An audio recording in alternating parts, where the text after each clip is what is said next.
สบายดีมื้อนี้ละน้อยจะพาทุกคนไปเบิ่งอันมูละน้อยตีดอกปีไก่เนาะถ้าภาษาไทยก็จะเอิ้นตีแบดมินตันบ่เขาเอิ้นเนาะแต่ว่ามื้อนี้หลังเลิกเวียกแล้วสิไปเบิ่งหมู่ตีดอกเนาะเพราะว่าเขาเจ้าแข่งขันทุกๆปีนะจะแข่งขันท้ายปีแล้วก็จะเป็นแบบแข่งขันใหญ่ตอนนี้แข่งคัดเข้ารอบเนาะคัดเข้ารอบคู่ผสมยิงสายเนาะไปเบิ่งบรรยากาศเดินตีดอกเด้ออันนี้อยู่บ่อคำเซโปนเด้ออยู่เมืองวิลาบุรีแข่งสวรรณเขตเนาะแล้วเราจะไปเบิ่งหมู่เฮาตีดอกแล้วก็จะไปเสียเต็มที่มื้อนี้ขอให้หมู่ชนะไปทำการ let's go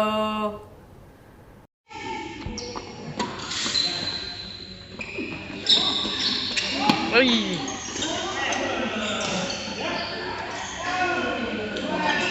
มื้อนี้มาเบิ่งหมู่ตีดอกโอ้ย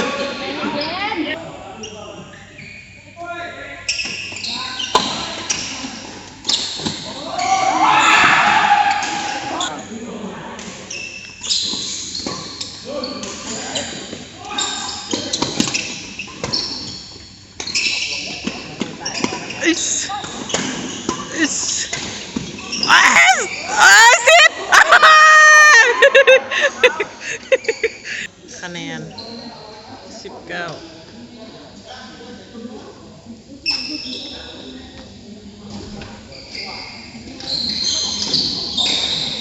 พลาดไปจะไหนเมื่อยแหงนี่เขาอีกเมื่อกี้พักกินน้ำเนาะลองอีกมีซีเดินใหญ่ๆนะผู้ใดที่เคยติดตามจะเห็นเมื่อก่อนมาตีอยู่นี่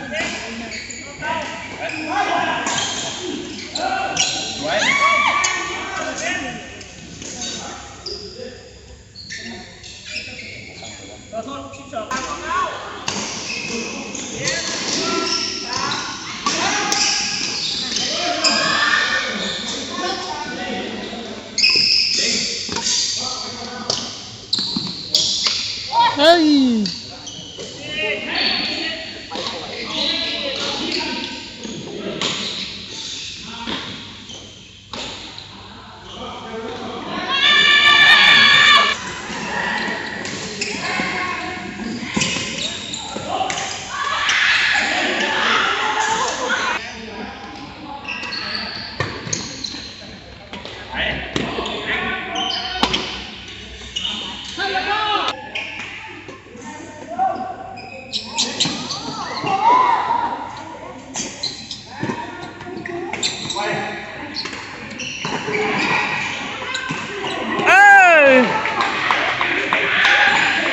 เก่ง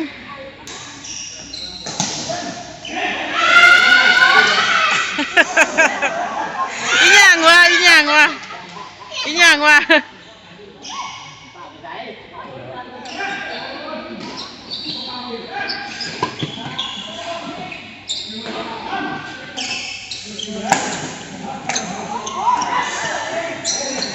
โอ้ยแต่ก่อนเราน้อยก็มาตีตลอดเลยยี่นี่นะส่งปีหลังแล้วก็ตีตลอดช่วงนี้เลยตี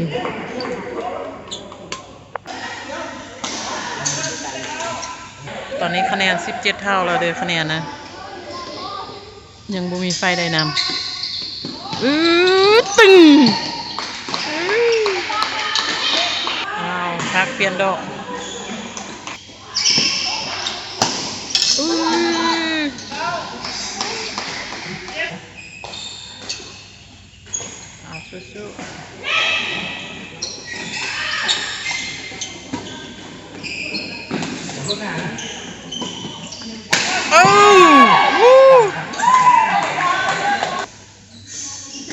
คะแนน18สาว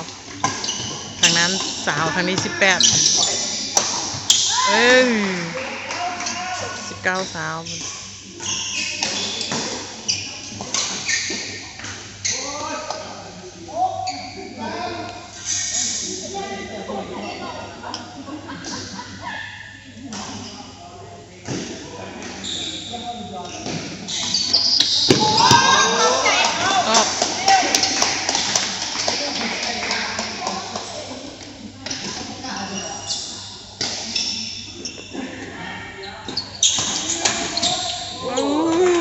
าม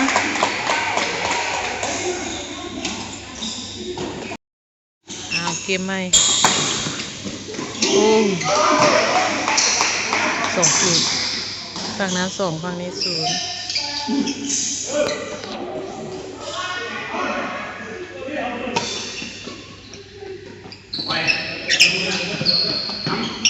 เอ้ยเอา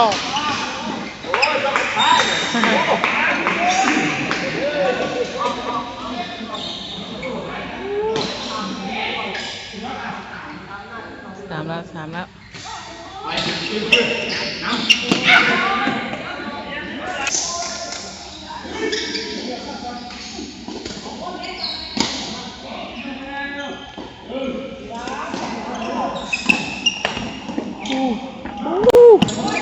เด็กละพอดีงาม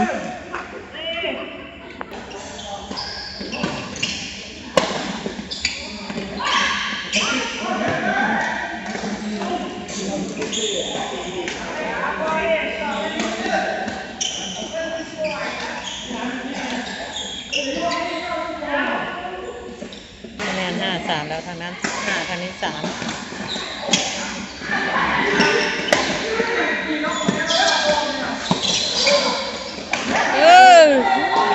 งาม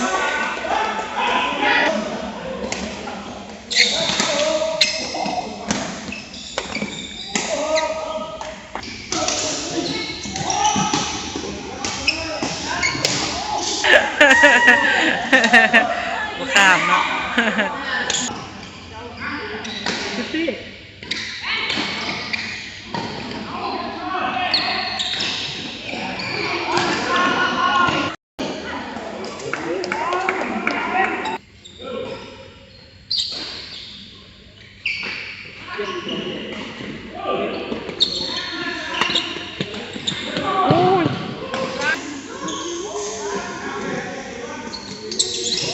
โอ้ย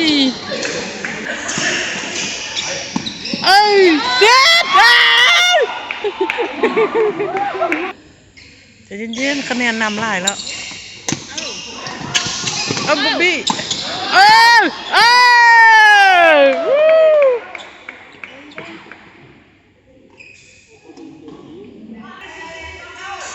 14-9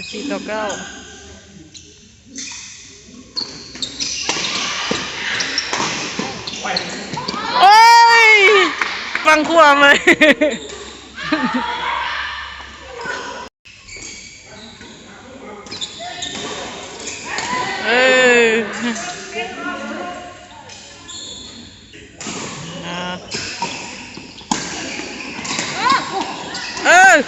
เอาไป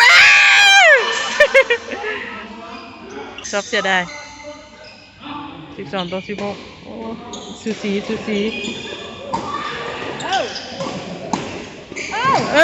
อาไปเสียบ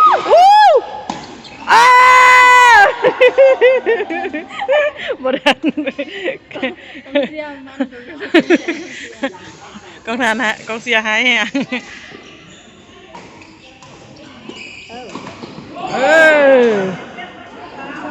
7-13แม่คิดว่ามันสิได้ว่าบ่ได้ฮะ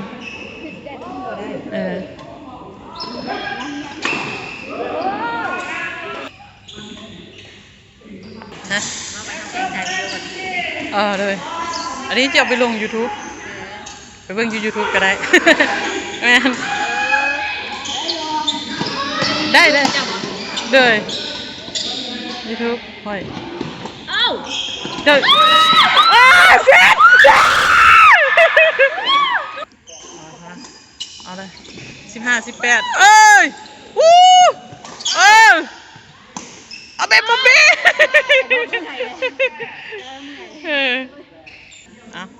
สี่คะแนนนะงามบ่งามโอ้สาวแล้ว2 แต้มเสมอ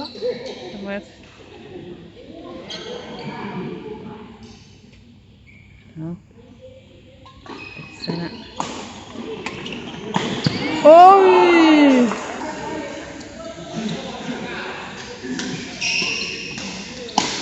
โอ้ยอ้าวอ้าวพักกินน้ำพักกินน้ำ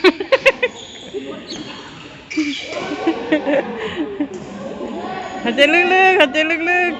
ๆอู้ลูกเดียวลูกเดียวเมซิดสู้ๆ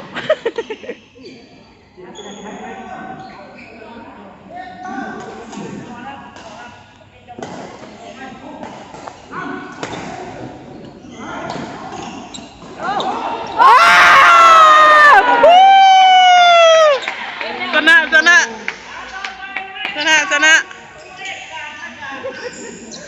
ยินดีด้วยยินดีด้วยเก่งไร